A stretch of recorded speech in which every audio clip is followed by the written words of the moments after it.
नमस्कार, तुंदा सारें दा स्वागत है।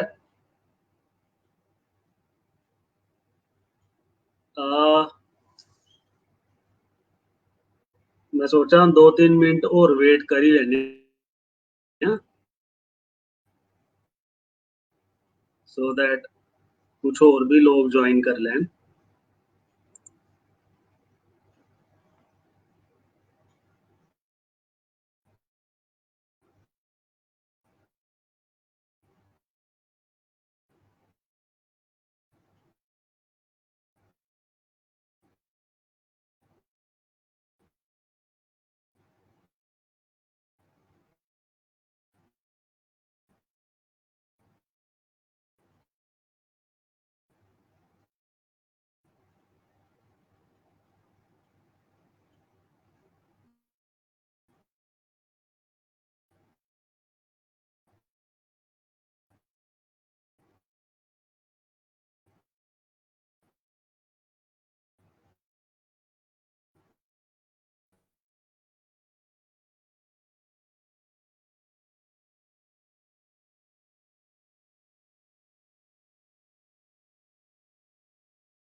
एक सीरीज स्टार्ट की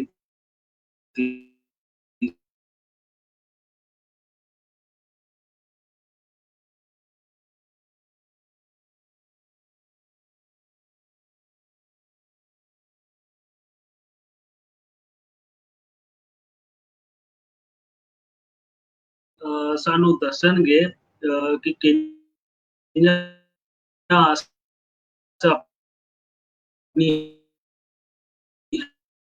हेल्थ ते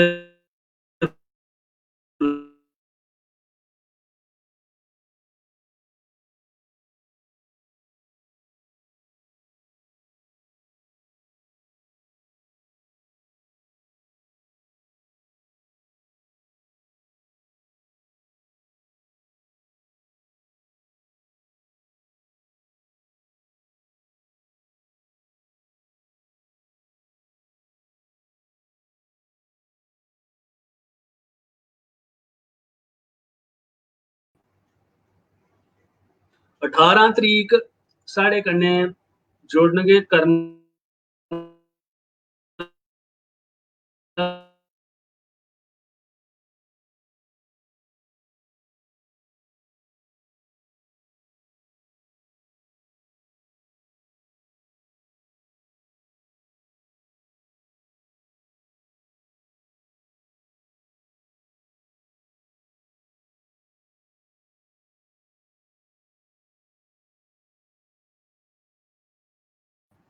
योगा गी अस कि'यां यूज करी सकने आं अपनी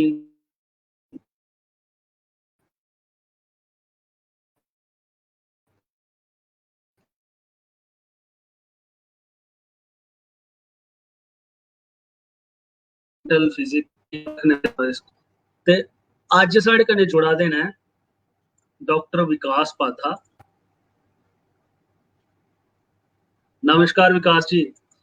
डॉक्टर विकास पाधा सीनियर कंसल्टेंट ने ऑर्थोपेडिक्स ते जॉइंट स्पेशलिस्ट ने। खैर तुसें सारें गी पता गै होना डॉक्टर विकास पाधा दा। एह् अजकल SMVD नारायणा हॉस्पिटल कटरा विच कम्म करा दे ने पिछले 3 साल दे ते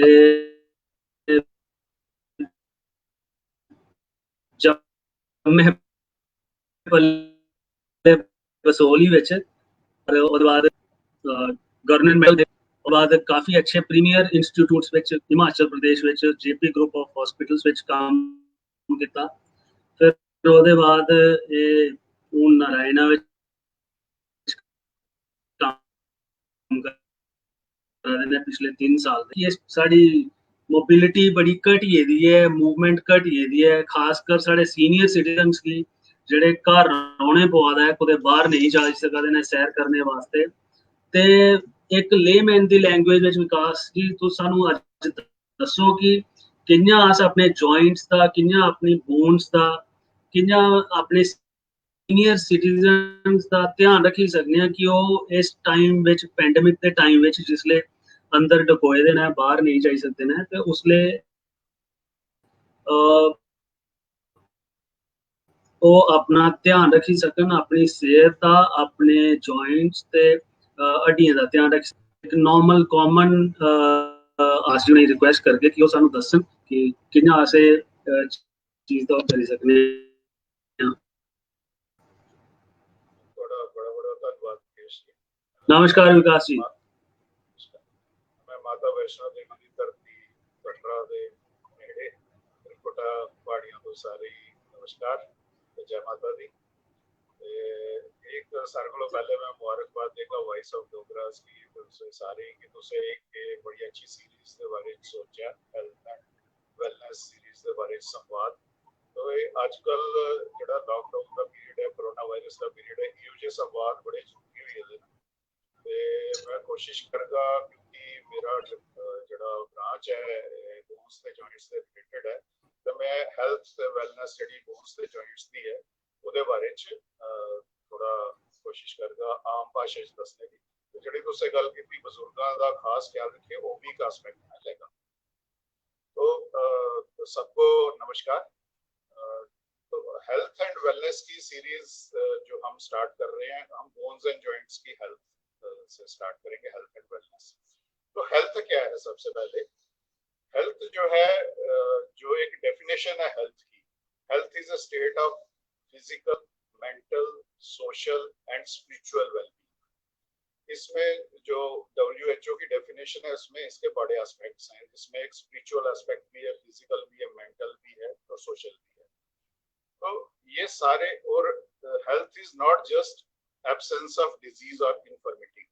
बीमारी का ना होना हेल्थ नहीं है, ये एक अलग चीज है, ये एक पॉजिटिव चीज है। जबकि जब हम ये सोचते हैं कि कोई बीमार नहीं है तो वो हेल्दी है, तो वो एक बहुत ही छोटी सी डेफिनेशन होगी, वो एक बड़ी संकुचित डेफिनेशन है।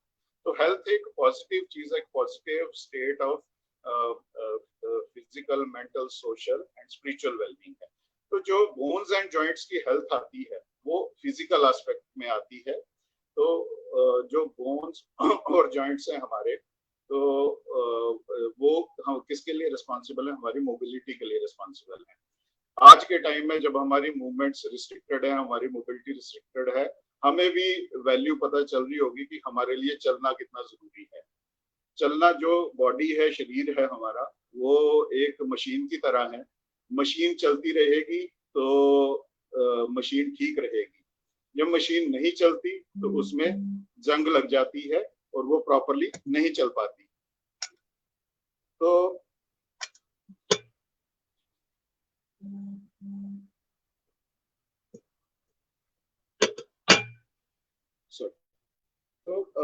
इसमें मैं बोन्स एंड जॉइंट्स का कुछ इसमें आपको बताऊंगा कि जो कॉमन भाषा में जो हमें प्रॉब्लम्स है, और मेरा फोकस होगा प्रैक्टिकल पॉइंट्स पे कि जिनसे हमें कुछ फायदा हो और उनको हम अपना के अपनी बोन्स एंड जॉइंट्स को हेल्दी बनाएं। तो जो हमारे बोन्स एंड जॉइंट्स हैं, हम जो अपनी स्केलेटल सिस्टम वो मोबिलिटी के लिए इंपॉर्टेंट है, तो हम इसको दो पार्ट्स में बांटते हैं। एक होता है एक्सियल स्केलेटल और एक होता है अपेंडिकुलर स्केलेटल। एक्सियल में होता है हमारा स्पाइन और अपेंडिकुलर में हमारे लिम्स आ जाते हैं और उनके जॉइंट्स आ जाते हैं, स्पाइन अलग से आ जाएगा।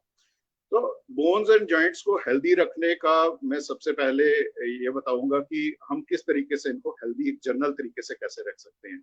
इसके लिए मैं आपको दो चीजों पे एम्फेसाइज करूंगा, हमारी डाइट और हमारी एक्टिविटीज। दो एस्पेक्ट्स हैं इसके, दो आप टांगे समझ लीजिए, दो बेसिस हैं, दो पिलर्स हैं, हमारी डाइट और हमारी एक्टिविटीज। जब ये दोनों चीजें, या दो पंख समझ लीजिए, जिनके थ्रू हम बोन्स एंड जॉइंट्स के पक्षी को हेल्दी तरीके से उड़ा सकते हैं। तो इसमें डाइट जो है वो हमें एक हेल्दी डाइट का बहुत रोल है। जैसे हम बचपन से ही स्टार्ट करना है हमको, कि हम शुरू से ही जोर देते हैं कि हमारी डाइट जो है वो कैल्शियम रिच होनी चाहिए, उसमें प्रोटीन्स प्रॉपर मात्रा में होने चाहिए। ये नहीं है कि बुढ़ापे में ही हमें इसका ध्यान देना है, ग्रोइंग एज में जो बच्चे हमारे बड़े हो रहे होते हैं, तो उसमें हमें बहुत जरूरी होता है कि हमें प्रॉपर डाइट दी जाए, ताकि हमारी जो बोन्स की जो ग्रोथ और उनकी स्ट्रेंथ है वो अच्छे से बन जाए। और जब तक हम यंग एज में आते हैं तो हमारे बोन्स उतनी बन चुकी हैं स्ट्रॉन्ग की आगे बुढ़ापे में हमें प्रॉब्लम ना हो। इसलिए जो हमारी हड्डियों की जो नींव रखी जाती है वो बचपन से ही रखी जाती है, और बड़े होते होते हमारा बोन स्टॉक जो है वो पीक पे आ जाता है। उसके बाद जो है हमारा, ताकि बुढ़ापा अगर हमारा, हम चाहते हैं कि हमारा सुखी होके निकले, तो हमें शुरू से ही ध्यान देना है। इसलिए जब ग्रोइंग एज में बच्चा है तो उसकी हमें रिक्वायरमेंट्स, कैल्शियम की, विटामिन डी की रिक्वायरमेंट्स वो पूरी मात्रा में देनी है। उसकी रिक्वायरमेंट काफी होती है। जब ग्रोइंग पीरियड होता है उसमें हमें उनकी डाइट के साथ साथ कई बार हमें सप्लीमेंट भी करना पड़ता है जब हमें प्रॉपरली डाइट ना मिल रही हो। तो विटामिन डी जो है हमें सनलाइट से मिलता है, और सनलाइट भी वो भी सुबह की, जैसे 8 से 10 के बीच की हो, वो भी हमें 45 मिनट उसमें बैठे तो तभी मिलता है। और विटामिन डी प्रॉपर जो हमें सनलाइट से मिलता है वो तभी हमारे काम आता है अगर हमारे लिवर और किडनी प्रॉपर काम कर रहे हो, क्योंकि एक्टिव फॉर्म जो है विटामिन डी की वो उन्हीं से कन्वर्ट होती है जो हमारे आगे काम आती है। तो और साथ में हमें कैल्शियम भी लेना हो। कैल्शियम रिच डाइट, जैसे मिल्क आ गया, मिल्क प्रोडक्ट्स आ गए, ग्रीन लीफी वेजिटेबल्स आ गई, तो हमें डाइट हेल्दी रखनी है। आजकल का क्या प्रॉब्लम आ गया हुआ है, प्रॉब्लम आ गया वो हमारी डाइट हेल्दी नहीं रही हुई। हमारी डाइट टेस्ट डिपेंडेंट है, ना कि हमारी डाइट जो है जो रिक्वायरमेंट्स के हिसाब से है। हम अपनी वेस्टर्न डाइट, वेस्टर्न कंट्रीज में देखें तो वो अंग्रेजों को देखते हैं सलाद सब्जियां ज्यादा खाते हैं, तो इसलिए वो हेल्दी होते हैं, कितने ठीक ठाक वो रहते हैं, क्योंकि वो अपनी जीव के स्वाद के हिसाब से नहीं खाते, वो अपनी रिक्वायरमेंट के हिसाब से खाते हैं। तो हमारी डाइट जो है हमारी रिक्वायरमेंट के हिसाब से होनी चाहिए। और इसमें भी पर्टिकुलरली जो फीमेल्स हैं, जब हमारा ग्रोथ पीरियड कंप्लीट हो जाता है, जब इनका जब मीनोपाज का एज ग्रुप आता है, उसमें फीमेल्स को बहुत ज्यादा ध्यान रखने की जरूरत होती है, क्योंकि इनमें हार्मोनल चेंजेस आती हैं। तो उन हार्मोनल चेंजेस की वजह से जो बोन की जो रिजॉर्प्शन या घुलने की स्पीड है वो काफी ज्यादा बढ़ जाती है। उस टाइम फीमेल्स को काफी ज्यादा ध्यान रखना पड़ता है अपनी डाइट के बारे में, अगर बोन्स को हेल्दी रखना है। दूसरा एस्पेक्ट इसका है, और ये जो जंक फूड वगैरह है, वो इसी में मैं जोड़ूंगा स्मोकिंग, ड्रिंकिंग। ये बहुत ही बड़े दुश्मन है हमारी बोन्स और जॉइंट्स की हेल्थ के लिए। जो हमारी कार्टिलेज, जो हमारी डिस्क होती है, जो हमारी बोन्स के खुलने की स्पीड होती है, हमारी ये एसोसिएशन पाई गई है कि अगर कोई स्मोकिंग करता है या ड्रिंकिंग करता है तो उसमें बहुत एडवर्सली इफेक्ट करता है ये। तो वो भी बहुत जरूरी है कि हम इन चीजों को ना अपनाएं और अपनी डाइट बिल्कुल प्रॉपर रखें। दूसरा पिलर में आऊंगा वो है हमारी एक्टिविटीज। हमारी एक्टिविटीज, अब आप पूछेंगे कि जो लोग, एक कॉमनली हमें सवाल पूछा जाता है कि आज की डेट में ऑर्थोपेडिक प्रॉब्लम्स इतनी कॉमन क्यों हो गई है। क्यों? साफ आंसर है, क्योंकि जो पुराना जमाना था, हमारे बुजुर्ग थे, जो हमारी 2 जनरेशन पीछे जाओ, तो हम सारा काम मैनुअली करते थे, मशीनों पे डिपेंडेंट नहीं थे हम। सारी चीज जो है वो हमारी शरीर द्वारा किया जाता था। अगर हमने यहाँ से वहां चल के जाना है तो अपनी टांगों पे चल के जाते थे, ना कि गाड़ी पे या साइकिल पे या स्कूटी पे बैठ के जाते थे। तो हमने धीरे धीरे कंफर्ट्स के चक्कर में, हमारी साइंस ने प्रोग्रेस की है, मशीनें बहुत बन गई हैं, लेकिन उसका एक साइड इफेक्ट या एडवर्स इफेक्ट मैं ये बोलूंगा कि हमारा जो डिपेंडेंस है वो अपने बॉडी से छोड़ के मशीनों पे ज्यादा हो गया है, जिसकी वजह से जहां हम बॉडी को यूज कर सकते थे अपनी डे टू डे एक्टिविटीज के लिए, उसकी यूज कम हो गई है। उसकी वजह से हमारी एक्टिविटीज बहुत कम हो गई हैं, और सीधी सीधी जैसे मैंने बोला कि मशीन की तरह है, यूज करेंगे तो अच्छी रहेगी, नहीं यूज करेंगे तो इसमें जंग लग जाएगी और वो ये अच्छे से काम नहीं करेगी। तो हमें एक्टिविटीज अपनी बिल्कुल प्रॉपर रखनी है। एक्टिविटीज में आएगा कि जो एक्सरसाइजेज हैं वो हमें जरूर करनी है। और मैं एक मोटा मोटा मंत्र बताता हूँ आपको कि जो हमारे बॉडी में मसल्स हैं, चाहे वो हमारे लिम्स में हैं या हमारे पेट में है, बैक में है, वो हमारे हड्डी, जॉइंट्स के, बोन्स के प्रोटेक्टर्स हैं, सबसे बड़े, जैसे बॉडी गार्ड्स होते हैं ना, तो हमारी जो बोन्स और जॉइंट्स के बॉडी गार्ड समझ लीजिए ये मसल्स हैं। ये मसल्स अगर स्ट्रांग रहेंगे, एक्टिव रहेंगे, तो ये मसल्स बहुत हमारे हड्डियों और जोड़ों को अच्छे से अच्छी कंडीशन में रखेंगे। अगर ये तभी एक्टिव रहेंगे अगर हम इनको प्रॉपरली यूज करेंगे। तो अगर नहीं यूज करेंगे तो एक टर्म है जिसको हम डिसयूज एट्रोफी बोलते हैं। अगर हम यूज नहीं करते हैं, जो कमजोर पड़ जाते हैं, जब ये कमजोर पड़ते हैं तो जो सारा लोड है वो हमारे स्पाइन के जॉइंट्स पे, स्पाइन की डिस्क पे और जो हमारे लिम्स के जॉइंट्स हैं उन पे आ जाता है और वो जल्दी से घिसना शुरू हो जाते हैं। तो इसलिए अगर हमने हड्डियों और जोड़ों को ठीक रखना है तो हमने अपने मसल्स को मजबूत करना है। कैसे मजबूत करना है? हमने वेट बेयरिंग एक्सरसाइजेस करनी है। जैसे हम चलते हैं तो इसलिए कहते हैं कि चलना बहुत जरूरी है। चलने से ही काफी एक्सरसाइजेस हो जाती हैं, हमारे जो लोअर लिम्ब के मसल्स हैं, ट्रंक के मसल्स हैं, बाकी मसल्स हैं, वो उससे स्ट्रांग रहेंगे। बाकी जॉइंट्स की भी एक्सरसाइजेस करनी है। अब दूसरी प्रॉब्लम आजकल क्या है कि हमारा सिटिंग जॉब है। सीटिंग जॉब की वजह से किसी की 8 घंटे सीटिंग है, किसी की 10 घंटे सीटिंग है, जिसकी वजह से हमारा एक्टिविटी लेवल और कम हो गया। हम घर आएंगे, सुबह उठ के जाते हैं, ऑफिस पहुंचते हैं, बैठते हैं, घर आते हैं, लेट के टीवी शीवी देखा और थके और फिर से सो गए और फिर अगले दिन उठे, यही रूटीन चलती रहती है। संडे को कहीं घूमने वूमने चले गए, वीकेंड खत्म हुआ, फिर वही रूटीन। उस चक्कर में हमारी एक्टिविटीज जीरो हो गई हुई हैं और बहुत कम हो गई हुई हैं। और मोटा मोटा इसका भी मैं एक फार्मूला बता दूं, अगर आप रोज 10 घंटे बैठते हैं तो कम से कम आपको 100 मिनट एक्टिव एक्सरसाइजेस करनी है। एक्टिविटी में वॉकिंग है या बाकी एक्सरसाइजेस है। अगर 8 घंटे बैठते हैं तो उसको 10 से मल्टीप्लाई कीजिए, 80 मिनट आप बैठिए, एक्सरसाइज कीजिए। तो ये आपकी हेल्थ के लिए बहुत जरूरी है, क्योंकि अगर ये मसल्स आपके स्ट्रांग रहेंगे तो आपके हड्डियां और जोड़ बिल्कुल स्ट्रांग रहेंगे। तो इसलिए दो पिलर्स, दोनों को मजबूत कीजिए, दोनों पंखों को मजबूत कीजिए, अच्छी डाइट रखिए, अच्छी एक्टिविटीज रखिए, अच्छी एक्सरसाइज रखिए। और इसी में मैं जोड़ूंगा कि जो हमारा बैठने का पोस्चर है घर पे, जो अगर हमारी सीटिंग बहुत ज्यादा है तो हमारे स्पाइन की, गर्दन की, जो बैक की जो पोस्चर है बिल्कुल सीधा रहना चाहिए। ठीक है। और इसमें जैसे सिंपल एक चीज है कि जैसे गर्दन को हम झुकाते हैं या बैक को हम झुका जब भी काम करते हैं तो हमारा लोड जो है बैक पे और नेक पे बहुत ज्यादा बढ़ जाता है, क्योंकि हम ग्रेविटी के अगेंस्ट काम करना शुरू हो जाते हैं। उसकी वजह से जो हमारे मसल्स अगर स्ट्रांग नहीं है तो वो सारा लोड हमारी स्पाइन पे जाएगा। इसीलिए जो दर्दें होती हैं नेक की और बैक की, वो कॉमनली होना शुरू हो जाती हैं ड्यू टू डीजनरेशन। तो ये मेरा एक मोटा मोटा मैंने बता रहा था कि हम कैसे इनको ठीक रख सकते हैं। अब मैं थोड़ा सा जो हम कॉमन ऑर्थोपेडिक प्रॉब्लम्स जो हम देखते हैं, जैसे हम ओपीडी में देखते हैं, मैं उनको थोड़ा ब्रीफली उनको टच करूंगा और फिर मैं लॉकडाउन के क्या इफेक्ट हो रहे हैं मैं उस पर भी आऊंगा। तो हम जो कॉमनली चीज देखते हैं वो हम बैक पेन और नेक पेन देखते हैं, जो हम कॉमनली ओपीडी में देखते हैं, अपार्ट फ्रॉम जॉइंट पेन्स। तो जो मैंने बोला था एक्सियल स्केलेटन है, हमारी स्पाइन है। स्पाइन क्या है? हमारा जहां से हेड, ये ब्रेन का पार्ट जहां से एंड करता है, वहां से स्पाइनल कॉर्ड शुरू होती है। तो वहां पे 33 वर्टिब्रा होते हैं, उसमें से कुछ मोबाइल और कुछ फ्यूज्ड हैं।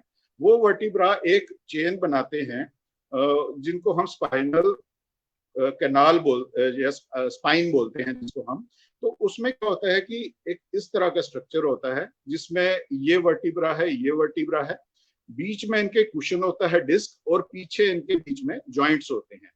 तो जो मोबाइल पोर्शन है स्पाइन का वो हमारा सर्वाइकल पोर्शन है, जो जस्ट हेड के गर्दन जिसको हम बोलते हैं, और दूसरा लोअर बैक है जो कि मोबाइल पोर्शन है। और यहीं पे हमें ज्यादा प्रॉब्लम होती है क्योंकि मोबिलिटी हमारी यहीं पर ज्यादा है। तो एक जो बहुत मैं कॉमनली देखता हूँ, लोग डर जाते हैं कि स्पॉन्डिलोसिस हो गया। स्पॉन्डिलोसिस क्या है? स्पॉन्डिलोसिस है हमारा घिसना। जैसे हमारे बाल सफेद हो रहे हैं वैसे ही हमारा जो है स्पाइन जो है वो घिसना शुरू हो जाता है। स्पाइन में क्या क्या घिसता है? स्पाइन में डिस्क घिसती है, और जो पीछे फेसेट जॉइंट्स होते हैं जो एक दूसरे वर्टिब्रा को जोड़ते हैं वो घिसना शुरू हो जाते हैं, और उनमें एक्स्ट्रा बोन्स कई बार बन जाती हैं, उसको स्पॉन्डिलोसिस बोलते हैं। तो स्पॉन्डिलोसिस कोई बीमारी नहीं है, उससे हमें घबराना नहीं है। लोग आ जाते हैं एक्सरे लेके, एमआरआई लेके कि ये क्या हो गया, स्पॉन्डिलोसिस हो गई। स्पॉन्डिलोसिस सबको होगा, मुझे भी होगा, आपको भी होगा। और पहले ऐसा होता था कि ये चीजें जैसे 30-40 साल के बाद ही होती थी। अब ये प्रीमेच्योरली होना शुरू हो गई है, क्योंकि हमारा जो लाइफस्टाइल है सीडेंटरी हो गया है, और बिल्कुल ही हमारा लाइफस्टाइल जो है एक्टिव नहीं रहा है, जिसकी वजह से ये प्रीमेच्योरली, समझ लो 2 डिकेड पहले आना शुरू हो गई है ये चीजें। तो स्पॉन्डिलोसिस या स्पॉन्डिलाइटिस जिसको हम बोलते हैं, उससे हमें घबराना नहीं है। हाँ, उसकी जो सिम्टम्स हैं, उसकी वजह से क्या प्रॉब्लम हो रही है, उसको एड्रेस करना है। आजकल लोग एक्सरे लेके और एमआरआई को लेके ज्यादा चिंतित होते हैं, ना कि अपनी कंप्लेंट्स को लेकर चिंतित होते हैं। इसलिए पहले इस चीज से बाहर निकलिए कि अगर स्पॉन्डिलोसिस है तो आपके लिए बहुत ही कोई कैंसर जैसी चीज होगी, ऐसा कुछ नहीं है। सबको होता है, जैसे बाल सफेद होते हैं वही स्पॉन्डिलोसिस होता है। तो उसमें मैं आपको बताऊंगा कि कोई भी बैक पेन जो होती है, बैक पेन ज्यादा कॉमन है, मैं बैक पेन पे आता हूँ। तो वो दो तरह की हम बैक पेन देखते हैं यूजुअली। एक देखते हैं हम जिसमें सिर्फ बैक में ही पेन लोकलाइज्ड है और वो टांगों में नहीं जा रही है, और दूसरी पेन होती है जो बैक पेन से स्टार्ट होती है और बाद में टांगों में जाना शुरू हो जाती है, जिसको हम रेडिकुलोपैथी बोलते हैं। ये जो दूसरी कैटेगरी है जिसको हम डिस्क प्रोलैप्स बोलते हैं, वो एक कॉमनली जिससे लोग काफी डरते हैं। ये भी एक बड़ी ऐसे डरावनी चीज की हमें डिस्क हो गई है, हमें मनकों में गैप हो गया है, लोग उससे भी काफी टेरराइज होते हैं, क्योंकि आजकल थोड़ा प्रोफेशनली भी काफी इनके बारे में डरा डरा के थोड़ी सर्जरी भी की जाती हैं अननेसेसरी। तो इससे भी डरने की जरूरत नहीं है। डिस्क मैंने बताया कि ये दो मनकों के बीच में कुशन होता है, जो कि हमारे 30-40 साल की उम्र के बाद ये घिसना शुरू होता है, क्योंकि इसमें वाटर कंटेंट कम हो जाता है। तो रिपीटेड स्ट्रेसेस की वजह से, या हमारे अबनॉर्मल पोस्चर की वजह से, या हमारे अनहेल्दी या सेडेंटरी लाइफस्टाइल की वजह से, क्योंकि हमारे मसल स्ट्रांग नहीं होते तो इन पे स्ट्रेस ज्यादा पड़ता है, तो ये डीजनरेट, इनका वाटर कंटेंट कम हो जाता है। जब ये डिस्क जो होती है ये अपनी जगह को छोड़ देती है, तो हम क्या होता है कि यहाँ साइड से नर्व रूट्स निकलती हैं, जो टांगों में जाने वाली नर्व्स को की जो है वो रूट्स होती हैं। जब ये डिस्क निकल के उन पे प्रेशर डालती है तब हमें सिम्टम्स आते हैं। क्या सिम्टम्स आते हैं?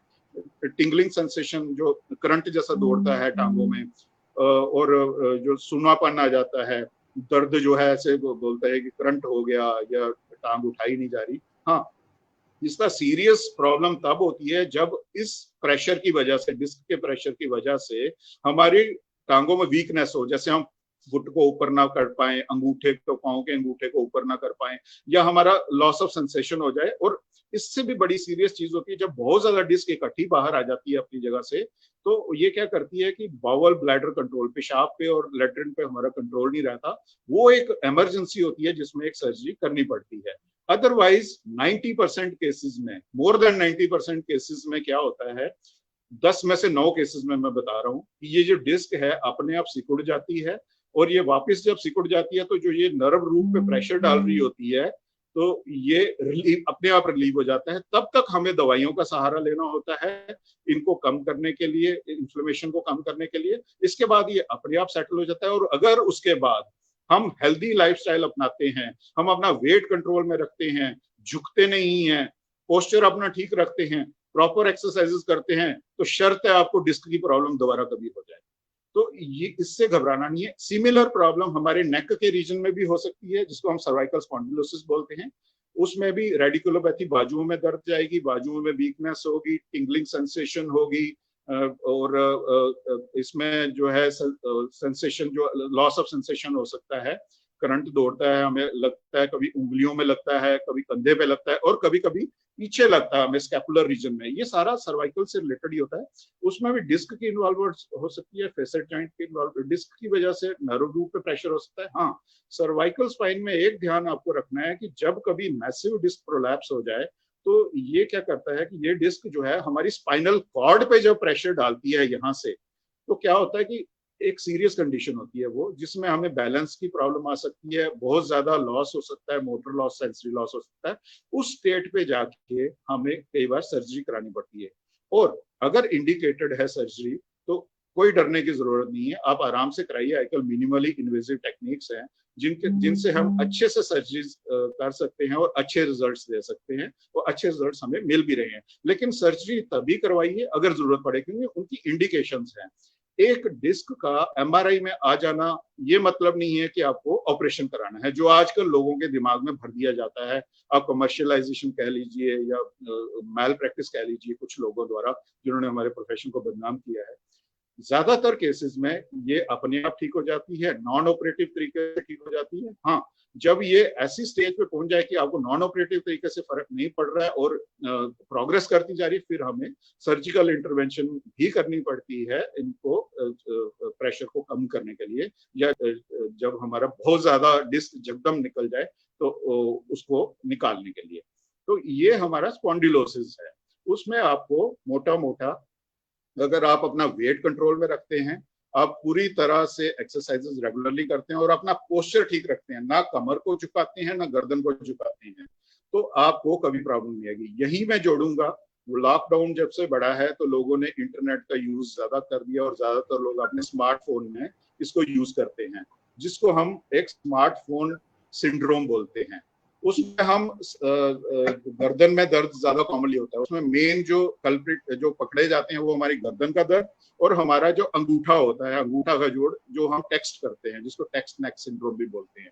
तो उसमें मैं साफ बताऊंगा, अगर आप इस तरीके से करते हैं इसको यूज, मोबाइल फोन को इस पोस्चर में, तो आपका जो लोड है नेक पे उस उतना उतना बढ़ता जाए। अगर आप इस तरीके से करते हैं, आई के लेवल पे फोन को लाके इस तरीके से उसको यूज करते हैं, तो आपका इन लाइन, आपको अगेंस्ट ग्रेविटी आपकी गर्दन नहीं काम करेगी। आप इस तरह से रखेंगे तो आप आराम से, आपको कभी कोई प्रॉब्लम नहीं आएगी, जितना मर्जी लंबा करिए आप, ठीक है। तो इसमें आपने पोस्चर का ध्यान रखना है इसी तरह से। और अंगूठे का भी, यहाँ पे टेंडन होते हैं या जॉइंट है वो घिस जाता है, तो एक कंटिन्यूटी में आपने इसको टाइप नहीं करना या पकड़े नहीं रखना है। आप आजकल स्टैंड मिल जाते हैं, आप वहां रख लीजिए फोन को। मेन पोस्चर का, अगर आप सिस्टम पे भी काम कर रहे हैं तो आपने अपना पोस्चर बिल्कुल सही रखना है। और अगर प्रोलॉन्ग सीटिंग है तो बीच में उठ के आपने थोड़ी 30 मिनट या 40 मिनट की सीटिंग के बाद स्ट्रेचिंग जरूर कीजिए। नेक की स्ट्रेचिंग कीजिए, बैक की स्ट्रेचिंग कीजिए, लगातार ना बैठिए। ऐसा करते रहेंगे तो फटीग नहीं आएगी और आपको कोई दिक्कत नहीं होगी। तो इस तरीके से आप अपनी बैक का ध्यान रख सकते हैं। और रेगुलर बैक की एक्सरसाइज, इसमें एब्डोमिनल बैक मसल स्ट्रेंथनिंग होती है, सर्वाइकल स्पाइन के जो नेक के मसल्स हैं उनकी स्ट्रेंथनिंग एक्सरसाइजेस होती हैं, और एब्डोमिनल मसल्स की स्ट्रेंथनिंग एक्सरसाइजेस होती हैं। इनको आपने फिजियोथेरेपिस्ट से प्रॉपरली सीखिए या ट्रेनर से सीखिए, क्योंकि हम बहुत सारे लोग जो जिम जाते थे वो भी अब छूट गया हुआ है।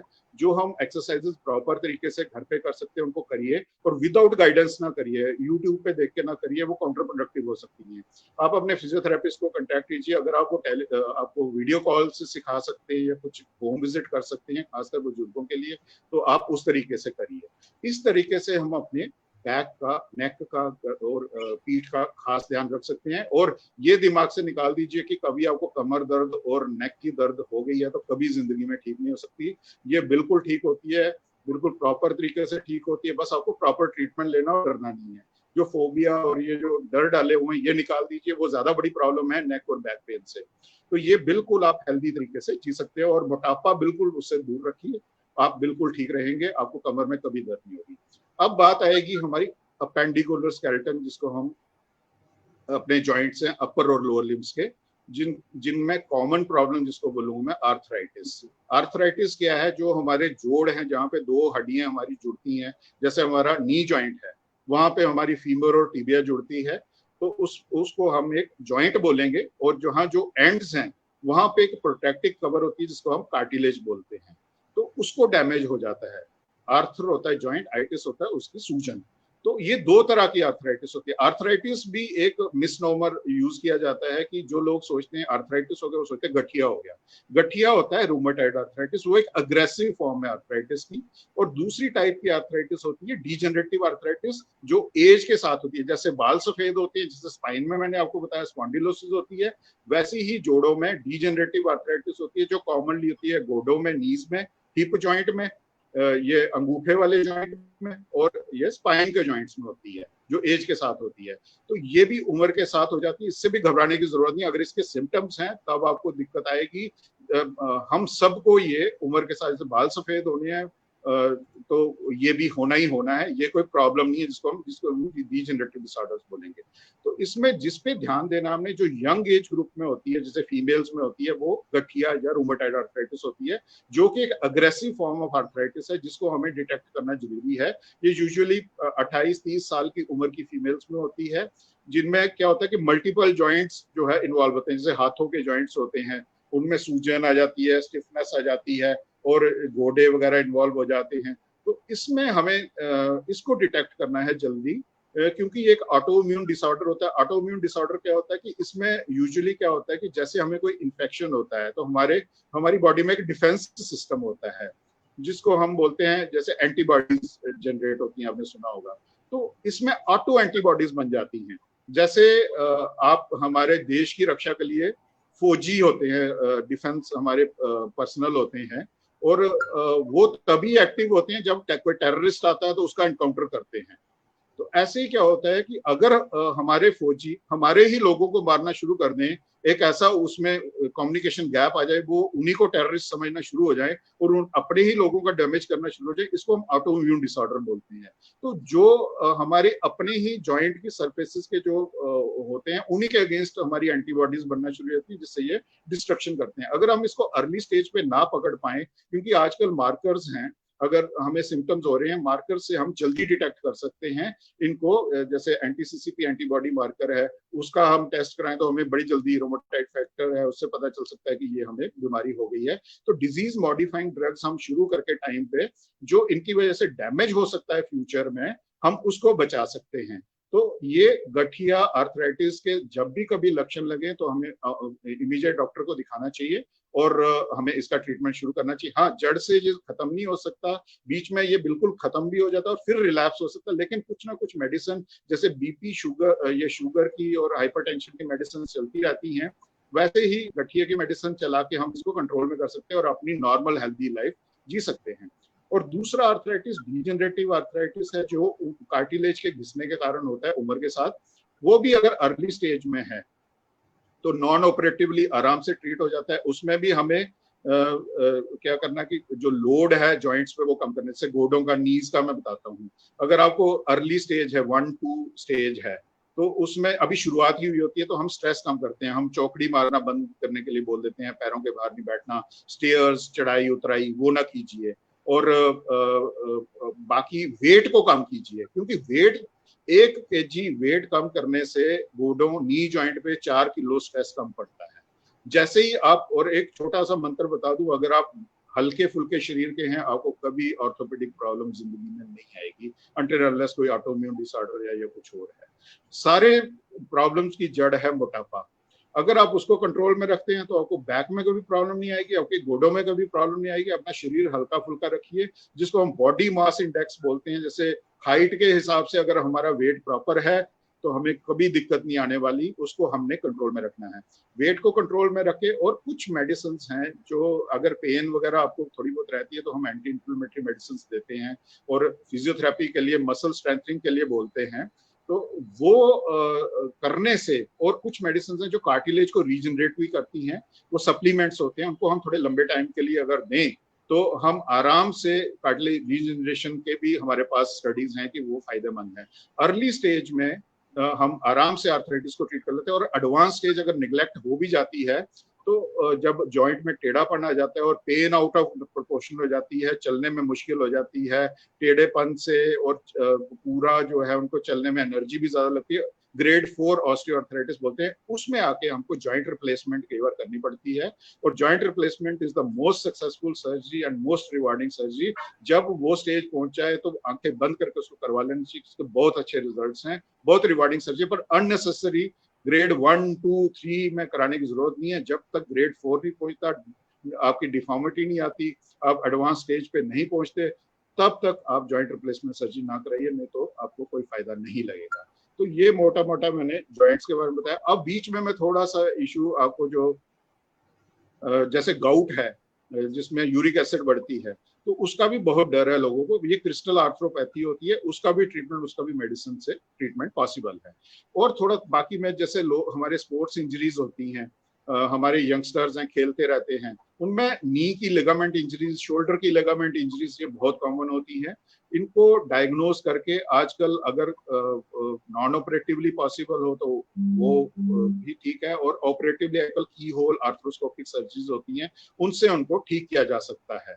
तो इसलिए हर तरह की जो ऑर्थोपेडिक प्रॉब्लम्स हैं, अगर हम उनके बारे में अवेयर हैं तो हम आराम से उनको डिटेक्ट करके टाइमली, और उनसे हम दूर रह सकते हैं। अब मैं आऊंगा इस पे, लॉकडाउन की वजह से क्या प्रॉब्लम्स आ रही हैं। लॉकडाउन और कोरोना वायरस जब से आया है, सबसे ज्यादा आपको इंपॉर्टेंस पता चली होगी कि हमारे चलने और मोबिलिटी की कितनी इंपॉर्टेंस है। वो हमें अब रियलाइज हुआ होगा, क्योंकि हमारे लिए लक्ष्मण रेखा खींच दी गई है। पहले स्ट्रिक्ट लॉकडाउन था, अब अनलॉक किया है, लेकिन हमारे बुजुर्गों के लिए अभी भी अनलॉक नहीं है। मैं फिर रिक्वेस्ट करूंगा कि उनके लिए अभी मुझे लगता है आने वाले 3-4 महीने और लॉकडाउन रहने वाला है, इसलिए उनकी बोन्स और जॉइंट्स की हेल्थ का हमें पूरा ख्याल अपना तो रखना ही रखना है, उनका खास ख्याल रखिए, क्योंकि मैं नहीं चाहता कि अननेसेसरली हम बुजुर्गों को ऑर्थोपेडिक जैसी प्रॉब्लम के लिए, क्योंकि ये हमारी प्रॉब्लम लाइफ थ्रेटनिंग नहीं होती लेकिन डिसेबिलिटी जरूर देती हैं, क्वालिटी ऑफ लाइफ को इम्पैक्ट करती हैं। तो इन प्रॉब्लम्स के लिए हॉस्पिटल का एक्सपोजर चाहे ना ले आजकल, इफ पॉसिबल तो बहुत से हॉस्पिटल्स ने, हमारे hospital Narayana super speciality hospital Katra ने भी ऑनलाइन ओपीडी शुरू की हैं। आप अपने डॉक्टर की कंसल्टेशन ऑनलाइन वीडियो कॉन्फ्रेंस द्वारा या टेलीफोनिकली लें ताकि अननेसेसरी हॉस्पिटल के विजिट से बचा जाए। तो इसलिए हम उसके इम्पैक्ट क्या होने वाला है, क्योंकि हमारी जो मोबिलिटी कम हुई है, अब जो सैर हम करते थे बाहर, जैसे पार्क में कर रहे हैं, सड़कों पे कर रहे हैं, तो हमें तरीका निकालना है कि वही सैर 30 मिनट 40 मिनट जो करते हैं, चाहे अगर हमारे कमरे खुले खुले हैं हम वहीं पे करें, हम अपनी छत पे करें, अपने अगर हमारे घर के बाहर खाली जगह है तो अपने घर के अंदर ही जो हमारा ग्राउंड है वहीं करें। तो एक तरीका निकालना पड़ेगा कि हमें अपना एक्टिविटीज नहीं छोड़नी, सैर करते रहना है। जो एक्सरसाइजेज हमने फिजियोथेरेपिस्ट से सीखी हुई हैं वो हम करते रहें कंटिन्यू। और मैं फिर अपील करूंगा कि अगर होम विजिट्स पॉसिबल है अपने फिजियोथेरेपिस्ट फ्रेंड से, कि अगर वो होम विजिट्स की सर्विस दे पूरे प्रिकॉशंस लेके, तो वो हमारे बुजुर्गों के लिए बहुत अच्छा रहेगा। अगर वो पॉसिबल नहीं है तो वीडियो कॉल के द्वारा कोई घर का सदस्य हमारा जिनके घर बुजुर्ग हैं वो एक्सरसाइजेस सीखें और फिजियोथेरेपिस्ट से ट्रेन होके वो एक्सरसाइजेस करवाएं, ताकि बुजुर्गों को इसके लिए भी बाहर ना जाना पड़े। तो हम अपनी एक्सरसाइजेस कंटिन्यू रखें, योगा प्राणायाम वो करते रहें, तो इसको हमने कंटिन्यू रखना है। दूसरा इंपॉर्टेंट एस्पेक्ट जो है वो डाइट का तो हमने रखना ही रखना। अगर फ्री बैठे तो सनलाइट में भी बैठ सकते हैं, आजकल गर्मी जहाँ पे पहाड़ी इलाके हैं वहां पे ले सकते हैं, अभी भी लोग गर्मियों में पॉसिबल नहीं है। तो दूसरा डाइट का पूरा ध्यान के विटामिन डी सप्लीमेंटेशन जरूर करें, क्योंकि विटामिन डी का सिर्फ रोल हड्डियों के लिए नहीं है, मसल्स की हेल्थ के लिए भी जरूरी है। तो अगर विटामिन डी की इनसफिशिएंसी है तो मसल्स कमजोर होते हैं, तो उससे जो है गिरने की टेंडेंसी गिर जाती है। जब गिरेंगे बुजुर्ग तो फिर से फ्रैक्चर हो जाएंगे, हिप के फ्रैक्चर, स्पाइन के फ्रैक्चर कॉमनली हो जाते हैं। तो हमने उनको फॉल से बचाना है, विटामिन डी प्रॉपर देना है। और फॉल से बचाने के लिए देखिए कुछ उनको एक वॉकिंग एड जरूर दीजिए, वॉकर ले लीजिए, स्टिक ले लीजिए, और कोई ना कोई घर का सदस्य उनके साथ रहिए ताकि वो गिरे ना। घर में अगर ऐसी कोई टाइलें हैं जो स्लिपरी हैं वहां उनको ना जाने दीजिए, अनइवन सरफेस पे ना जाने दीजिए। और जैसे कोई डाइपर्स या कोई हिप प्रोटेक्टर्स आते हैं जो लगा के अगर वो गिरे भी तो कम से कम हड्डी ना टूटे, उस तरह के हम कोई जैसे कुछ कोई ऐसा मोटा कपड़ा उनके साथ बांध दे, बेल्ट वगैरह का यूज करें, तो उससे हम उनको प्रोटेक्ट, स्पाइन के फ्रैक्चर से उनको प्रोटेक्ट कर सकते हैं। तो ऐसे मेजर्स हमें लेने पड़ेंगे। बाकी इसमें उनको अगर फ्रैक्चर खुदा ना खास्ता हो भी जाता है, आज के टाइम में हिप का फ्रैक्चर हो जाता है, उसमें थोड़ा सर्जरी करना जरूरी हो जाता है, क्योंकि पेशेंट को हमने चलाना है फिर से, क्योंकि बुजुर्ग ज्यादा देर लेटने वाला वो बर्दाश्त नहीं कर सकते, उनको ज्यादा प्रॉब्लम आ सकती है, उससे कॉम्प्लिकेशंस आ सकती हैं। तो अगर ऐसा हो भी जाता है तो अपने पास जो भी आपका अच्छे इंफ्रास्ट्रक्चर वाला हॉस्पिटल है, सर्जरी करवाइए, लेकिन पूरे प्रिकॉशंस के साथ। कोरोना टेस्ट, मेरी यही रिक्वेस्ट है, कोरोना टेस्ट करवाने के बाद करवाइए, क्योंकि कोरोना टेस्ट पेशेंट अगर नेगेटिव है तो तभी सर्जरी करना ज्यादा जरूरी है। पॉजिटिव पेशेंट्स में सर्जरी हम ज्यादातर अवॉइड करते हैं अनटिल अनलेस लाइफ सेविंग हो, क्योंकि उसके बाद ये स्टडीज आई हैं कि अगर आप पॉजिटिव पेशेंट में सर्जरीज कर रहे हैं तो उन एल्डरली पॉपुलेशन में उनका आगे फर्टिलिटी रेट बहुत ज्यादा है। और क्योंकि जब सर्जरी करते हैं बाकी स्टाफ, डॉक्टर, सर्जन ने तो पीपी किट्स पहनी होती है, पेशेंट विदाउट पीपी किट्स होता है। तो इसलिए हमें पूरी सेफ्टी है, कोरोना टेस्ट करवाने के बाद ही सर्जरी करवानी चाहिए। अगर जरूरी है तो आराम से करवा लीजिए, डरने की कोई जरूरत नहीं है, लेकिन अननेसेसरी हॉस्पिटल के विजिट से उनको बचाइए। बाकी जो इलेक्टिव सर्जरी हैं, जैसे किसी ने नी रिप्लेसमेंट करवानी है, उनको टाइम मिला था, बीच में ये कोरोना वाला पीरियड आ गया, मेरी ये रिक्वेस्ट है कि आप अपने अराउंड के केसेस देखिए कि कितने हैं कोरोना के। अगर बहुत कम है तो करवा लीजिए, लेकिन अगर आप 2-3 महीने वेट कर सकते हैं इलेक्टिव सर्जरीज के लिए तो आप उनको पोस्टपोन कीजिए, जब ये हालात ठीक होते हैं आप तभी करवाइए। तो वो भी सारे सेफ्टी मेजर्स लेने के बाद। तो इसलिए कोरोना के टाइम में लॉकडाउन, जब हमारी रिस्ट्रिक्टेड मोबिलिटी है, तो हमें अपनी एक्टिविटी कम नहीं करनी है, हमें जितनी रिस्ट्रिक्शंस है लक्ष्मण रेखा के अंदर रहते हुए हमें एक्टिव रहना है और अच्छी डाइट लेनी है। ये मैं अभी मोटा मोटा आपको ब्रीफली बता पाया हूँ। अगर आगे कोई क्वेश्चंस हैं तो वो मैं ले सकता हूँ। बहुत बहुत थैंक यू विकास जी। आपने ऑलमोस्ट सारी चीजें कवर कर दी हैं। और हमारे काफी सारे जो व्यूअर्स हैं क्वेश्चंस पूछ रहे हैं। मैं एक एक करके क्वेश्चंस को आपके आगे आपको बताऊंगा और फिर आप उनका इंडिविजुअली जवाब दे सकते हैं। अ, ये एक क्वेश्चन है, शिवानी वर्मा वर्मा जी हैं। वो कह रही है कि आई एम ए बैंकर और नेक में पेन रहता है, that pain goes to my head, kindly share what should I do, sometimes it feels like some nail is inserting inside my neck, and I am having migraine problem also. So is there any connection between both these pains? Similar एक question पूछा है शुभम डोगरा जी ने। What about pain in backside of neck which travels above the head? तो ये दो similar questions हैं, आप इनके बारे में बताओ और फिर मैं नेक्स्ट क्वेश्चन पूछता हूँ जो व्यूअर्स पूछ रहे हैं। हाँ जी विकास जी। शिवानी जी और शुभम जी, जैसे मैंने बात की थी स्पॉन्डिलोसिस की, है ना, तो सर्वाइकल पोर्शन जो है हमारा, जो नेक का पोर्शन है, इसको हम सर्वाइकल स्पाइन बोलते हैं, इसमें 7 वर्टिब्रा होते हैं इसी तरह के, जिसमें डिस्क भी होती है, फेसेट जॉइंट्स भी होते हैं। और क्योंकि आप बैंकर हैं तो आपकी सीटिंग ज्यादा होगी, आपको सिस्टम पे काम करना पड़ता होगा, तो आपका जो 90%, हाँ, ये जो हेडेक होती है इसकी वजह से, अगर आपको माइग्रेन की प्रॉब्लम है तो दो प्रॉब्लम्स को एग्जिस्ट भी कर सकती हैं। सर्वाइकल की प्रॉब्लम अलग से हो सकती है, लेकिन सर्वाइकल के साथ भी हेडेक कई बार एसोसिएटेड होती है, इसको हम सर्वाइकल हेडेक बोलते हैं, तो वो भी पॉसिबिलिटी है। लेकिन अगर आपको माइग्रेन है तो सर्वाइकल की प्रॉब्लम से माइग्रेन भी एग्जिस्ट कर सकती है। तो माइग्रेन का अगर आपको डायग्नोसिस है उसमें, तो उसका आपको अलग से ट्रीटमेंट लेना पड़ेगा। जो रही आपको स्पॉन्डिलोसिस की प्रॉब्लम, जो बैक ऑफ नेक पे पेन होती है, तो ये जो फीलिंग आती है आपकी कि कोई बीच में कुछ चुभ रहा है ना, जैसे कई बार हमें लगता है कि पीछे जो जिसको स्कैपुला बोलते हैं हम, वहां पे ऐसे कील ठोका हुआ है किसी ने, इस तरह की, ये छुरी चुभाई हुई है, इस तरह की फीलिंग्स आती हैं, तो वो सारी रेडिकुलोपैथी की फीलिंग्स होती हैं। तो उसको, वो जो हमारी कई बार डिस्क जो है डिजेनरेट हो गई होती है, तो इसमें मैं आपको बताऊंगा, सबसे पहले आप अपने पोस्चर का ध्यान रखिए। आपकी प्रोलॉन्ग सीटिंग है तो जैसे मैंने बोला कि आप बीच में जैसे नेक की स्ट्रेचिंग एक्सरसाइज सीख लीजिए, तो वो आपने रेगुलरली करनी है, लगातार नहीं बैठना है, ठीक है। दूसरा, आप घर पे जब सोते हैं तो आप ऊंचा पिल्लो ना लीजिए, जैसे बैठे बैठे हम ऐसे गर्दन करते हैं तो हमारी प्रॉब्लम बढ़ती है। अगर हम सिर के नीचे पिल्लो लेते हैं तो सोए सोए हमारा यही पोस्चर हो जाता है। तो जो पिल्लो हमने लेना है वो हमने एक सपोर्ट नेक के नीचे रखनी है, ना कि सिर के नीचे, तो वो उसको अवॉइड कीजिए। आप स्ट्रेचिंग ऐसे प्रोलॉन्ग, और अपना जो सिस्टम है जिस पे आप काम करते हैं उसको आप इस लेवल पे रखिए कि आपको गर्दन ऐसे ना करनी पड़े, आपको पोस्चर इस तरीके से रखना पड़े। प्लस आप रेगुलर एक्सरसाइज सीखिए। अगर आपको पेन बीच में रहती है, स्पाज्म नेक में खिंचाव रहता है, तो कुछ मेडिसिन आती हैं जो कि जो कभी हल्की फुल्की डिस्क निकली भी होती है, वो नर्व रूट को अगर कंप्रेस कर रही हो, एक तो वो आहिस्ता आहिस्ता सिकुड़ जाएगी। और कुछ मेडिसिन होती है आपके सिम्टम्स को कम करेंगी, जिसमें हमारी प्री गाबालिन करके होती है वो, लेकिन डॉक्टर के एडवाइस के बाद ही लीजिए, ऐसे ना लीजिए। अब एक कंसल्टेशन ले सकते हैं ऑर्थोपेडिक डॉक्टर से और वो स्टार्ट कर सकते हैं। प्लस आप, जब आपको पेन नहीं हो रही है, आप रेगुलर एक्सरसाइजेस करिए, आप बिल्कुल ठीक रहेंगे। पोस्चर प्लस एक्सरसाइजेस आप प्रॉपर करते रहेंगे, आपको कोई दिक्कत नहीं आएगी और ठीक हो जाएगा। बहुत बढ़िया।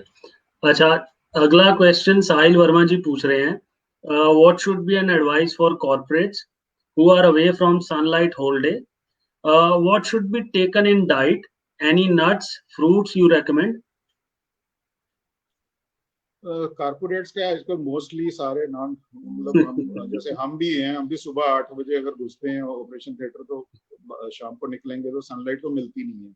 90% लोगों को, जो वर्किंग पॉपुलेशन है, उनको नहीं मिलती है सनलाइट। तो सनलाइट वाला वो थ्योरेटिकली रह गया हुआ है। वो भी अगर सनलाइट लेनी है तो वो भी अंग्रेजों के तरीके से लेनी पड़ती है, जैसे वो बीच में बैठे होते हैं, तो उसी तरीके से मिलती है एडिक्वेट। वो हम इंडियन कल्चर में पॉसिबल नहीं है। तो वो पुराने जमाने, हाँ, बचपन में जब वो होते थे तो हमारे दादा हमें संडे को वही मालिश करके तो धूप में रखना, वो इसी के लिए होता था। जो हमारी प्रथाएं बनी हुई हैं वो इसी विटामिन डी के लिए थी।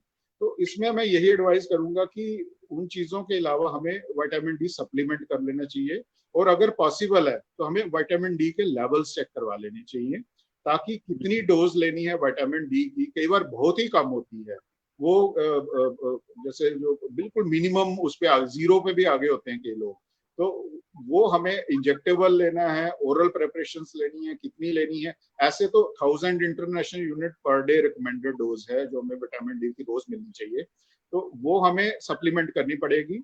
और वो अगर कोई ओल्ड एज में जिसका किडनी और लिवर का इशू भी है, तो वो भी विटामिन डी अगर सप्लीमेंट करते हैं तो उनको वो काम आएगा, सनलाइट वाला उनको भी काम नहीं आता। बाकी हाँ, हमें जो कैल्शियम रिच डाइट है वो हमें जरूर लेनी चाहिए। उसमें नट्स आ जाते हैं, नट्स में भी रिच सोर्स ऑफ कैल्शियम है। हमें हमारे मिल्क प्रोडक्ट्स आएंगे, ग्रीन लीफी वेजिटेबल्स आ जाएंगी, तो ये हमें ले लेनी चाहिए। और जो सप्लीमेंट्स आते हैं जो हम कैल्शियम भी लेते हैं, वो भी हमें देख के लेना चाहिए कि वो प्रॉपर मात्रा में उसमें कैल्शियम है कि नहीं है, और साल्ट कौन सा है। कुछ साल्ट हैं जिनकी अब्जॉर्प्शन अच्छी है, जैसे कैल्शियम सिट्रेट मैलेट करके साल्ट होता है, उसकी अब्जॉर्प्शन अच्छी है। कैल्शियम ओरोटेट करके आता है, उसकी अब्जॉर्प्शन अच्छी है। कैल्शियम कार्बोनेट आता है, उसकी अब्जॉर्प्शन कम है। तो वो डिपेंड करता है, और अगर अब्जॉर्प्शन कैल्शियम की अच्छी है तो उससे स्टोन फॉर्मेशन कम होती है। तो ये हमें देख के ऐसे कर सकते हैं, और डाइट का भी इसमें पूरा रोल है। अच्छा, अगला क्वेश्चन है, ये दो तीन लोगों ने पूछा है, फ्रोजन शोल्डर का क्या करें, क्या सजेस्ट करते हैं सर इसके लिए, एक्सरसाइजेज या सर्जरी या डाइट, क्या कैसे इसको हम कंट्रोल कर सकते हैं फ्रोजन शोल्डर के लिए, बताइए सर। शोल्डर का एक्चुअली हर एक बोन शोल्डर की भी फ्रोजन शोल्डर नहीं होती है। आजकल ये भी एक फैशन बन गया हुआ कि जो शोल्डर पेन है वो फ्रोजन शोल्डर है। तो उसमें बहुत कॉजेज होते हैं। अगर आपको शोल्डर पेन है, अगर आप यंग हैं, तो उसमें क्या होता है कि हमारे शोल्डर से जो मसल्स होते हैं, जिसको हम दो तीन मसल्स इकट्ठे होते हैं जो कि यहाँ पे ह्यूमरस बोन है उस पर इंसर्ट होते हैं, और शोल्डर जॉइंट में अंदर ही होते हैं वो, जिसको हम रोटेटर कफ बोलते हैं।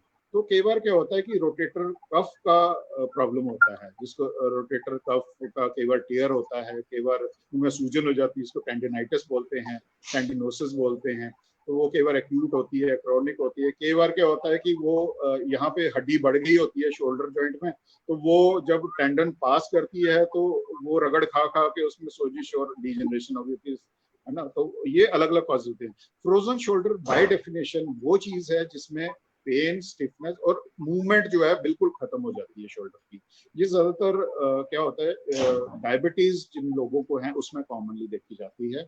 और दूसरा, जैसे ट्रॉमा, चोट लग जाती है तो हम लोग क्या करते हैं, कई बार अपना इलाज खुद करते हैं, सोचते हैं रेस्ट देंगे तो अपने आप ठीक हो जाए। तो हम बहुत ही ज्यादा जब रेस्ट दे देते हैं तो फिर ये फ्रीज हो जाता है, फिर इसमें स्टिफनेस आ जाती है, पोस्ट ट्रॉमेटिक स्टिफनेस। तो इसमें जो एक टिपिकल देखा जाता है, ये एक लंबी चलती है ये फ्रोजन शोल्डर की प्रॉब्लम। और जो इसकी नेचुरल हिस्ट्री है, केवल 18 महीने तक अगर हम इसको ना छेड़े, ना ही इलाज करें, तो ये ठीक भी हो जाती है। लेकिन तब तक 18 महीने निकालना बड़ा टफ होता है। तो इसमें यूजुअली हम क्या करते हैं कि अगर तो बहुत ज्यादा पेन है, इन्फ्लेमेशन की स्टेज है, तो हम थोड़ी एंटी इन्फ्लेमेटरी मेडिसिन देके, जैसे लोकल जेल, हीट, फिजियोथेरेपिस्ट की हेल्प लेके, तो हम थोड़ी सी सूजन कम हो जाती है जब, तो फिर हम एक्सरसाइजेस के लिए एडवाइस करते हैं। अगर नॉन डायबिटिक पेशेंट है तो इन्फ्लेमेशन को कम करने के लिए हम जोड़ के अंदर कई बार इंजेक्शन भी लगाते हैं। तो उससे भी, जैसे 2-2 हफ्ते के गैप में वो इंजेक्शन लगाएं और साथ के साथ एक्सरसाइज करते रहें, तो वो जोड़ खुलना शुरू हो जाता है। जैसे जोड़ की मूवमेंट वापस आती है शोल्डर की, वैसे वैसे पेन कम होना शुरू हो जाती है। तो इसका इलाज पॉसिबल है, लेकिन उससे पहले हमें इंश्योर करना चाहिए कि डायग्नोसिस एक्यूरेट है क्या। उसके लिए एक्सरे, एमआरआई वगैरह करवा के, हिस्ट्री डॉक्टर को चेक करा के, ऑर्थोपेडिक सर्जन को एस्टेब्लिश करें कि एग्जैक्टली क्या चीज है। और अगर तो कोई इंपिंजमेंट सिंड्रोम है, जैसे मैंने बोला रोटेटर कफ की, तो उसमें कई बार सर्जरी भी करनी पड़ती है। उसको जो बोन एक्स्ट्रा बड़ी होती है उसको काटना भी पड़ता है, आर्थ्रोस्कोपिकली पॉसिबल होता है ये, तो वो भी किया जा सकता है, लेकिन प्रॉपर डायग्नोसिस करने के बाद। लेकिन सेल्फ ट्रीटमेंट इसका हल नहीं है, इसको दिखा देना चाहिए। अच्छा, अगला क्वेश्चन राहुल अंग्रेजी पूछ रहे हैं, can sciatica be avoided and what would be the measures we need to aware of to avoid in first place? What would be the exercise and remedy? Sciatica. देखिए अलग अलग नाम है। शियाटिका जो है ये एक सिम्टम है, शियाटिका कोई बीमारी नहीं। शियाटिका के कॉजेज हो सकते हैं, शियाटिका के कॉजेज डिस्क प्रोलैप्स हो सकता है। शियाटिका का कॉज जो है वो कई बार जैसे कोई कई बार ट्यूमर्स बन जाते हैं, वो भी जो भी प्रेशर डालेगा। शियाटिका है क्या बेसिकली टर्म, जो हमारे लास्ट 5 वर्टिब्रा होते हैं उसकी जो नर्व रूट्स निकलती है लंबर L1 2 3 4 5, वो इकट्ठा मिलके एक नर्व बनाते हैं मोटी सी, जिसको शियाटिक नर्व बोलते हैं।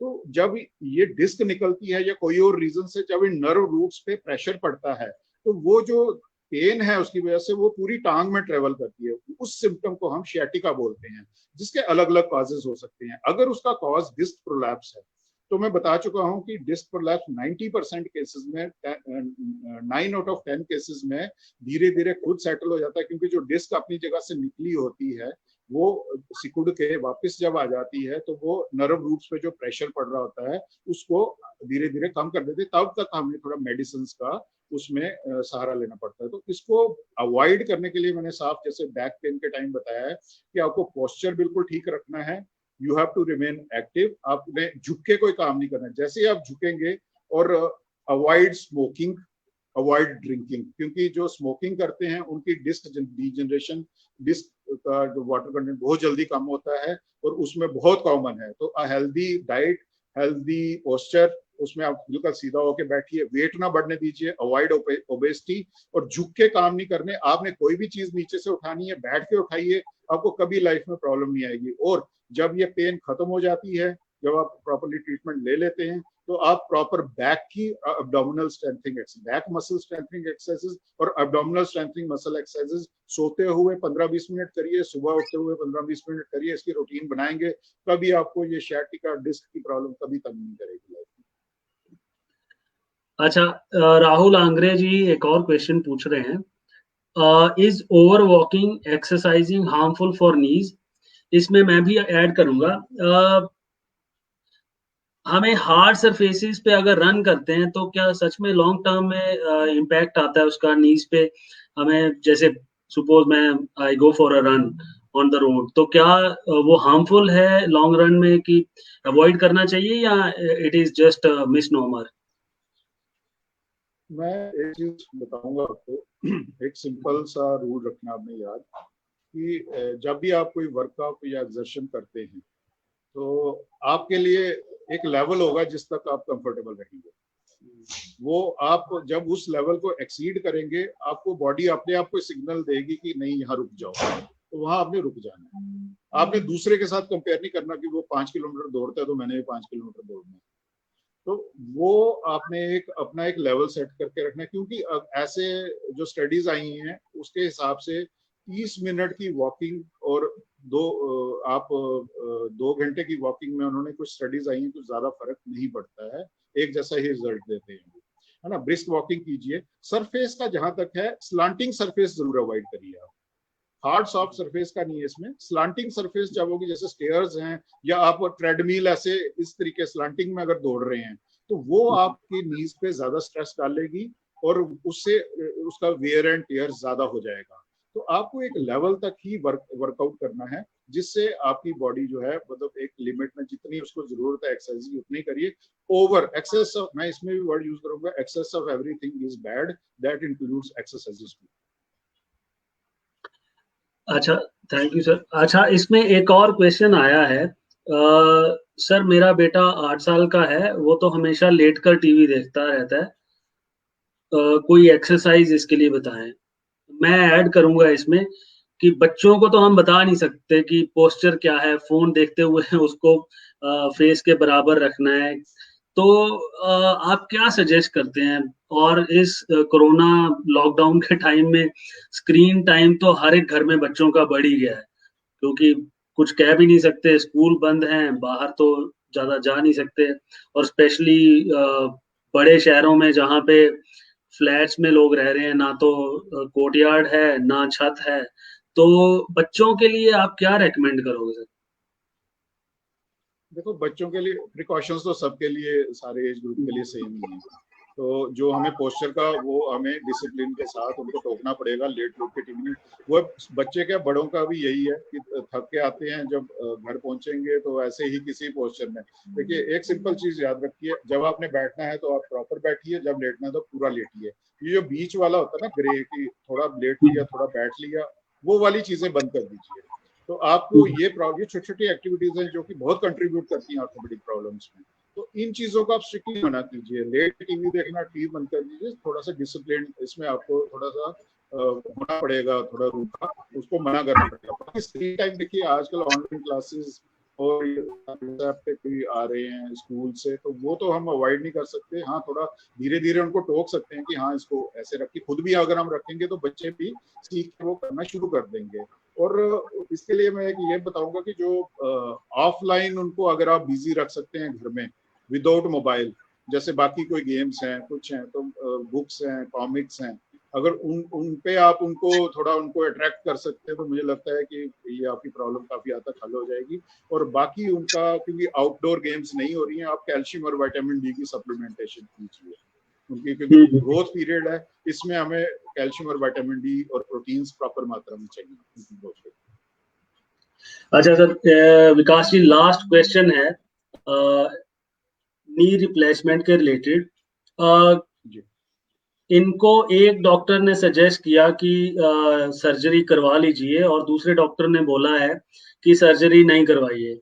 तो एक कॉमन जो आदमी है, एक पेशेंट है, उसको कैसे पता चलेगा कि एडवांस स्टेज में वो है, सर्जरी करवानी चाहिए या नहीं करवानी चाहिए, जबकि दो अलग अलग डॉक्टर दो अलग अलग ओपिनियंस दे रहे हैं। तो इस केस में आप क्या सजेस्ट करते हैं? उनका जो डायलेमा है उसको कैसे मिटा सकते हैं और कैसे उनको जो एग्जैक्ट करेक्ट एडवाइस है वो कहाँ से मिल सकती है कि उनको पता चले कि करवानी है सर्जरी या नहीं करवानी है? तो इसके लिए आप क्या कहते हैं सर? हाँ देखिए इसमें ऐसा है कि एडवांस स्टेज जब आ जाती है, ग्रेड 4 जिसको हम बोलते हैं, ग्रेड 4 क्या होता है? ग्रेड 4 होता है जो बीच की कार्टिलेज है वो बिल्कुल घिस चुकी होती है और हड्डी के ऊपर हड्डी टकरा रही होती है, जिसकी वजह से क्या होता है जॉइंट में टेढ़ापन आ जाता है। तो इसमें मैं दो चीजें इनको बताऊंगा। दो इंडिकेशंस होती हैं, अगर दोनों हो तो हम एब्सोल्यूट इंडिकेशन बोलेंगे टोटल नी रिप्लेसमेंट की। क्या है? एक है सीवियर पेन, बहुत ज्यादा पेन, और दूसरा डिफॉर्मिटी या टेढ़ापन। अगर तो उनके गोडे टेढ़े हो गए हैं, ठीक है, कुछ लोगों के क्या होते हैं टेढ़े हो गए होते हैं लेकिन वो अपना काम चला रहे होते हैं, तो उनको पेन बिल्कुल नहीं होती, ऐसे केसेस भी हमने देखे हैं। तो वो अगर कोई फाइनेंशियल इश्यूज हैं या कोई मेडिकल प्रॉब्लम है, अगर वो अवॉइड करना चाहते हैं तो वो अवॉइड कर सकते हैं। पर हालांकि डिफॉर्मिटी करेक्शन भी जरूरी होता है, लेकिन वो एक रिलेटिव इंडिकेशन बोलूंगा। फाइनल कॉल पेशेंट को लेनी है कि उनको प्रॉब्लम कितनी है। अगर उनको इतनी सीवियर पेन है कि उनको रोज कोई ना कोई पेन किलर खाने की जरूरत पड़ रही है, अगर वो अपनी डे टू डे एक्टिविटी, अगर वो टॉयलेट तक जाना भी उनके लिए पॉसिबल नहीं है, जॉइंट टेढ़े हो चुके हैं, अगर तो दोनों चीजें हैं तो आप जॉइंट रिप्लेसमेंट नी रिप्लेसमेंट करवाइए। अगर आपका टाइम निकल रहा है, अगर आप सिर्फ एक्सरे देख के बताया जा रहा है कि आपका जॉइंट खराब हो गया है, आपको जॉइंट रिप्लेसमेंट करानी है, लेकिन आप आराम से अपनी डे टू डे एक्टिविटीज कर रहे हैं, आपको कोई पेन नहीं है, चलने में भी इतनी मुश्किल नहीं है, तो आप उसको पोस्टपोन कर सकते हैं। सिर्फ एक्सरे और एमआरआई के बेसिस पे आजकल ये जो एक अनफॉर्चुनेट ट्रेंड हो गया है कि उन्हीं पे सब कुछ डिसीजन होने लगा है, वो बिल्कुल गलत है। आप अपनी जरूरत के हिसाब से you take your call, you take your time. दोनों चीजें अगर हैं तो हाँ यू गो फॉर इट। लेकिन मैं अभी भी बोलूंगा अगर टाइम निकलता है आपका तो अभी 2-3 महीने तो रहने दीजिए, उसके बाद जरूर करवा लीजिए। जब कोरोना के केसेस कम हो जाते हैं तो रिस्क कम हो जाएगा, क्योंकि अननेसेसरी बुजुर्गों को इसका एक्सपोजर ना दीजिए हॉस्पिटल का और सर्जरी का। तो अभी रुक सकते हैं। और आपको अगर दोनों डिफॉर्मिटी प्लस सीवियर पेन दोनों है तो you can go for total knee replacement. Thank you very much Vikas ji, आपने आज इतना टाइम निकाला और हमें इतनी सारी जानकारी दी इस सब चीज़ों के बारे में। आई एम श्योर जो भी लोग हमसे जुड़े हुए हैं और जो बाद में भी देखेंगे ये वीडियो, उनके लिए काफ़ी हेल्पफुल रहेगा। और हमारी कोशिश रहेगी कि हम अगले वाले सीरीज में, बाकी आने वाले 3 दिनों में भी ऐसे ही अच्छी जानकारी सबके फायदेमंद जो है वो लेके आए। आपका बहुत बहुत धन्यवाद। Thank you so much Vikas ji, आपने टाइम निकाला। वॉइस ऑफ डोगराज की तरफ से आपको बहुत बहुत धन्यवाद। और आई वुड लाइक टू मैं अपने अपने लोगों के बीच में बैठा हूँ। मैं पहले बाहर ही काम कर रहा था, तो अपने लोगों के बीच में आने का यही मेरा एम था कि ज़्यादा से ज़्यादा उनकी हेल्प हो। तो अपने लोगों के लिए हम हर टाइम अवेलेबल हैं। ऐसी एक्टिविटीज़ मैं आपका धन्यवाद करता हूँ, वॉइस ऑफ डोगरास का धन्यवाद करता हूँ कि हमें ऐसा प्लेटफॉर्म दिया कि हम लोगों तक पहुँच पाएँ, ज़्यादा से ज़्यादा लोगों को जानकारी मिले। क्योंकि आजकल हर प्रोफेशन को लेके या मेडिकल प्रोफेशन में काफ़ी मिसकंसेप्शंस बहुत हैं। लोग डरे हुए हैं, टेरराइज्ड हैं। कुछ हेल्थ केयर का भी कसूर है, प्राइवेट हेल्थ केयर का कसूर है, प्रोफेशनल मैल प्रैक्टिसेस का कसूर है। तो इस तरह के जो कार्यक्रम है ये बहुत हेल्प करते हैं। बहुत लोगों को ऐसी जानकारी मिलती है जिसके लिए वो काफी जगह घूम रहे होते हैं, दर दर घूम रहे होते हैं। और ये प्लेटफॉर्म देने के लिए मैं आपका बहुत बहुत आभारी हूँ। कभी भी फ्यूचर में भी आपको कभी इस तरह का कोई कार्यक्रम करना हो तो मैं ले। Thank you so much Vikas ji, thank you so much. और आप सब लोगों का जो हमारे साथ लाइव जुड़े हैं, आपका भी बहुत बहुत धन्यवाद। घर में रहिए, मास्क पहनिए, सुरक्षित रहिए। और वॉइस ऑफ डोगराज आपके लिए ऐसा ही कुछ ना कुछ कोशिश करने की, कुछ यूजफुल लाने की कोशिश करता रहेगा। Thank you so much. Thank you Vikas ji, thank you again.